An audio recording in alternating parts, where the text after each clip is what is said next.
श्री गणेशाय नमः।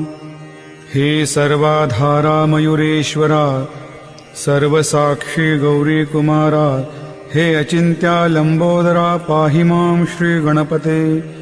तू सकल गणांचा आदी ईश, म्हणूनी म्हणती गणेश।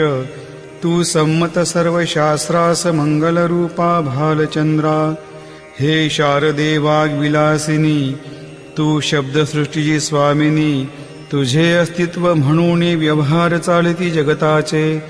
तू ग्रंथकाराची देवता, तू भूषण देशाचे सर्वथा। तुझी अवघ्यात अगाध सत्ता, नमो तुझी जगदंबे। हे पूर्ण ब्रह्मा संतप्रिया, हे सगुण रूपा पंढरी राया। कृपार्णवा परमसदया पांडुरंगा नरहरे। तू